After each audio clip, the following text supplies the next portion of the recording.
Hello everyone, it's Jones and welcome back to my book summary series of the Tales from the Pizzaplex, where we cover the stories for non-readers or people who would rather not read, and give theories and insights into how they contribute to the wider world of Freddy. The second story today is titled Pressure, and you're gonna wanna stick around for it because this one is a short, exciting thrill ride of excitation. Before we begin, please consider leaving this video a like to keep my heart from feeling the pressure of despair at the constant lack of social validation felt as I traverse the thankless law of the Wild West they call the internet. Now, the story revolves around our MC, Luca, a buff, sporty college student hanging out with his three friends Asher, Maddie, and Nolan for an evening at the exciting Pizzaplex. Luca doesn't quite know why he puts up with this bunch, but he tentatively assigns them the role friends. Maddie is Luca's childhood friend whom he recently developed a crush on. However, Nolan just up and started dating her despite knowing how he felt. Omega yikes. And then Asher exists. Anyway, the gang agreed to try out a brand new section of the mall that just opened up called the Roleplay Auditorium. It features a bunch of sets inspired by the original locations of the early days of the Fazbear restaurant chains, where the rumors and stories of missing children, ghosts, and murderous mascots tainted the company's image. You get to dress up as some of these characters and reenact these ghost stories, like being the night guards or the mascots or the damsels in distress, and essentially either break in, explore, or get thrill chases. Most of the sets are already in use by the time the gang register, and they pick the remaining one titled The Green-Eared Killer, a scenario inspired by the Freddy Fazbear's Pizza location, what we would call the FNAF 1 location, and the Fazbear's Fright Horror attraction, what we would call the FNAF 3 location. I find this a little strange because the point of the Fazbear's Fright Horror attraction was also to relive the supposed rumors and ghost stories surrounding the closure of Freddy Fazbear's Pizza. It's kind of like an Incept's inspiration. Anyways, the Green-Eared Killer scenario involves 4 roles: the pursued teenagers that are to break into the location and explore, and Springtrap himself, who stabs them. Luca tries to don a night guard outfit because of his love for hero roles. However, he's informed that the roleplay cast list does not include a night guard role, leaving Luca with only the Springtrap option. Fans of this series might already be going, at that detail. You would think that if the set was truly inspired by FNAF 1 and 3, or even vaguely by the history of the franchise, that security guards would be a prominent feature in them. Being Springtrap frustrates Luca not only because he doesn't like being a villain, but because he's actually a full-on believer in the franchise covering up actual murders. Quote, "They keep coming up with games because they know that their animatronics killed people. It's all true." We even get solid confirmation that children did in fact go missing. And I feel like that detail is important to point out because ever since the games essentially got retconned, in a uniquely creative way in my honest opinion, any investigations into the law need new standing points to base objectivity on that are not the games. So it's nice to see concrete confirmation from the books that not everything about the dark past needs to be questioned. Kids went missing for sure. Anyways, it's also revealed that Luca might have had some childhood trauma that brings about his discomfort at playing Springtrap. He once had a friend called Kenny, a good neighbor that he was like a big brother to. They played together at a nearby creek and did all sorts of things, like catching frogs and building Lego castles and things. However, Kenny unfortunately got kidnapped and his body was found at the same creek sometime later. Thus, Luca has a closer than comfortable understanding of the circumstances around the kidnapping than the rest of us. His friends, however, also don't want to wear the bunny costume and had, in fairness, already picked out their appropriate roles, which would be angsty teens, meaning the short straw just had to fall on Luca. The more Luca insists against it, the more his friends get worrisomely harsh about it. Like really harsh. It's almost as if a whim took a hold of them all. Let's actually dwell on this for a little moment and hear me out. This gives me the impression that some element of agony was at play here, as was introduced in the Fazbear Frights books. In those books, we see constant references to how it seems that the events play out as if they were just meant to be, that agony might create, or at least manipulate, fate. For instance, in the story Fetch, the reason the MC ends up in the location where he found the mini animatronic dog was because, quote, "It felt like he had been drawn to this place." And you'll see similar language scattered throughout the Frights books regarding an element of fate or destiny. The reason I think it's an element of agony is because it almost always involves some kind of haunted Fazbear property or related merchandise or toy. And now we see the same thing happening here, where Luca's fate keeps getting highlighted through maybe the use of repetition or foreshadowing.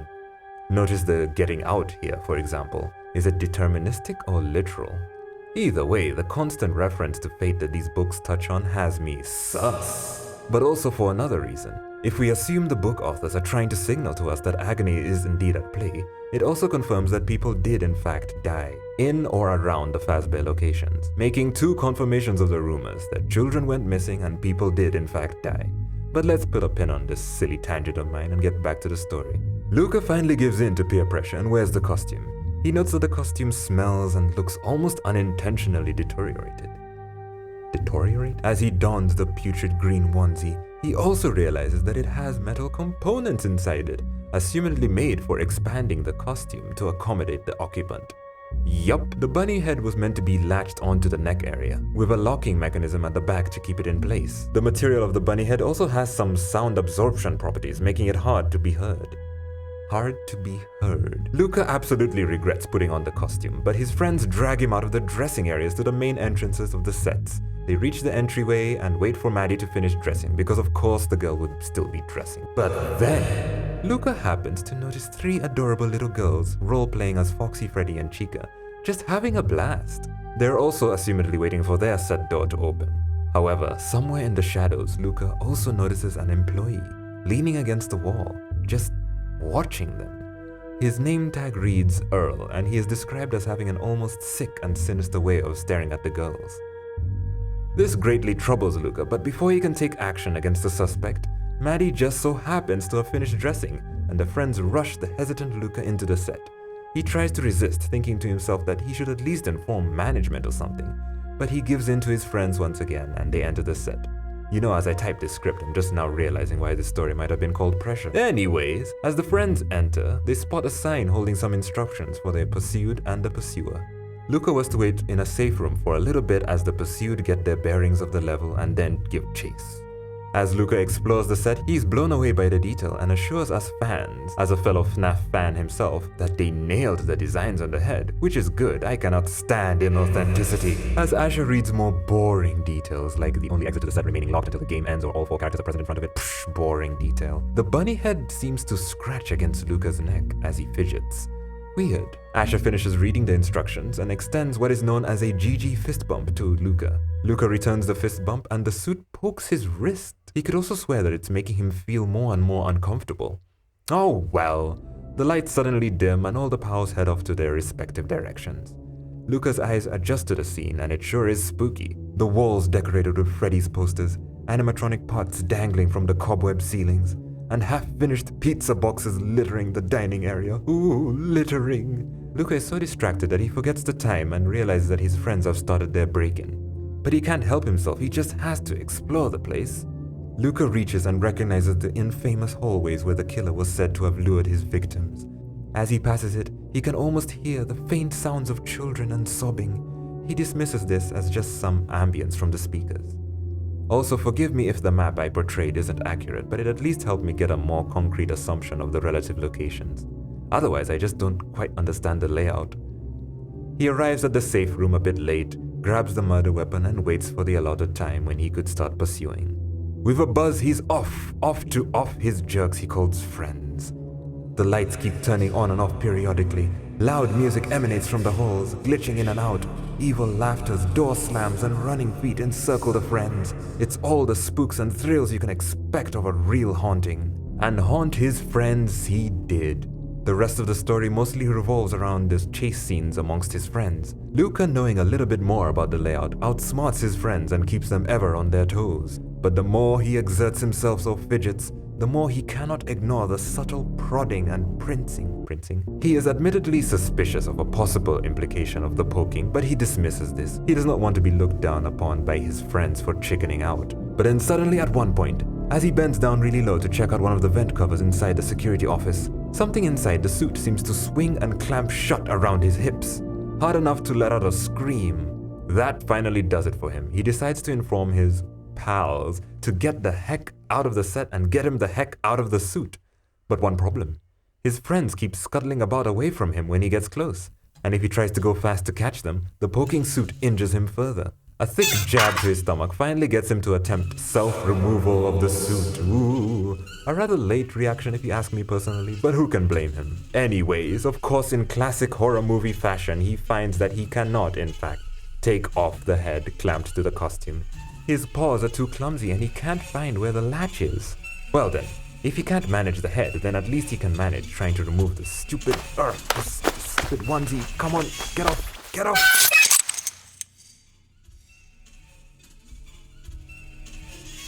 Luca, undeniably stabbed in 3 separate locations, cries out.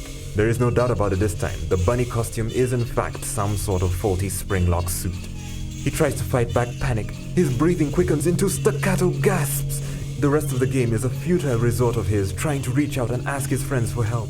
But they just keep running away from him. They assume his limping and agony is just playing the part. He tries to call to them, but the head's sound-dampening material also makes it hard for them to hear him. He decides to once again outsmart them because they're FNAF casuals and don't know the layout well enough. He surprises and grabs a hold of Maddie, and presumably in an attempt to get her to hear what he had to say, he bends his head. His face gets punctured. Various mechanisms and whatnots clamp around his eyes, sink into his lips, his nose, and worst of all, seem to vice-lock his jaw, reducing his speech into gurgly-throated vowels. His friends would never be able to hear him now. Eventually, the chasers bring all of them to the dining hall again. But what's this? He sees an opportunity. His limping and weakened movements cause his friends to stand and stare and laugh at him. They're finally standing still. In a fleet of hopeful desperation, he tries to quicken his pace, but trips against a chair, falls hard onto the floor, and then... His friends ceased their laughter and stared with jaws agape at the spasming victim some ways in front of them. All spring mechanisms now seem to be fully embedded into him, but at least he lives. Luca tries to rise, letting out his last gurgly plea for help. That's gross, Maddie says as the 3 run off yet again, presumably unconvinced of the genuinity of his action. He gives up. He decides to haul himself up the steps onto the stage. As he does, a childhood memory surfaces. It's about groupthink, son, his dad says to him. There's something about the dynamics of a group that can override clear thinking. An individual's inner compass can go wildly askew when he or she is part of a group that gets fired up to go in a direction that at any other time would feel completely wrong.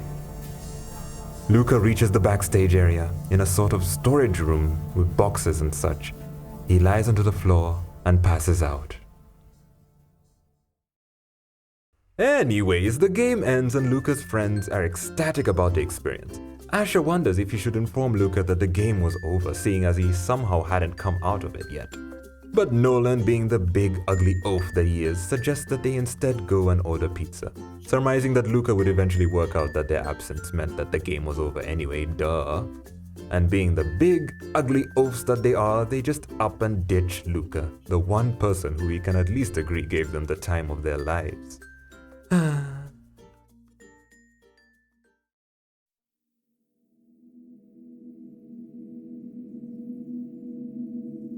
Luca regains consciousness. He bears the searing pain and forces himself up. He heads out of the storage room and is about to leave the backstage when he hears a very subtle movement about.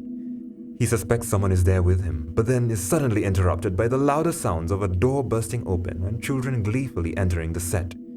He heads to the stage and parts the curtains just a wee bit to see 3 children entering the dining area, taking in the scenery. Luca does not go to them, preferring not to scar them from the sight he now imagined he was. Oh, I broke. A very noble sentiment. Wow, what a hero. He decides he would wait for them to leave and then head for the exit, figuring out that for them to be inside this set, the previous game must have surely ended. He was ditched, yes. He hears more sounds from the backstage and tries to quietly investigate. Surprise! It's Earl, dressed up in a significantly friendlier-looking Springtrap suit. He also seems to be hiding from the children. The question was he dressing up to be the green-eared killer? Or to be the green-eared killer?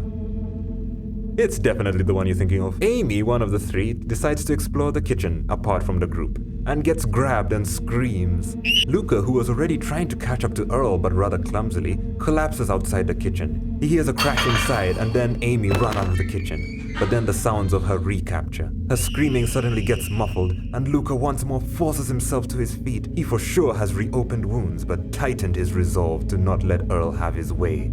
Further ahead in the hallway, he hears what was possibly a maintenance closet door open. He reaches the entrance, hearing Amy's "let go of me" inside.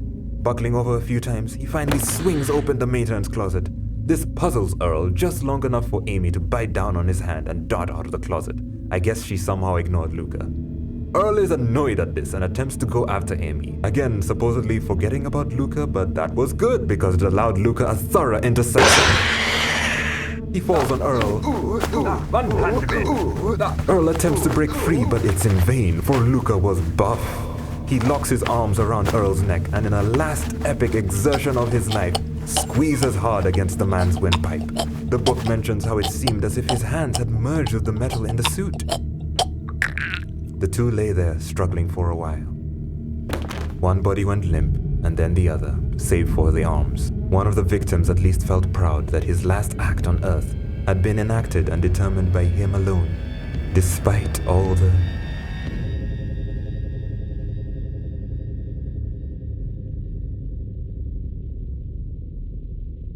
Now on that last detail about the body going limp, except for the arms, I thought that was odd, including this one where there's a mention of the apparent fusion between the suit and Luca. Could this be yet again another reference to Agony, fulfilling the will of the sufferer even while still alive?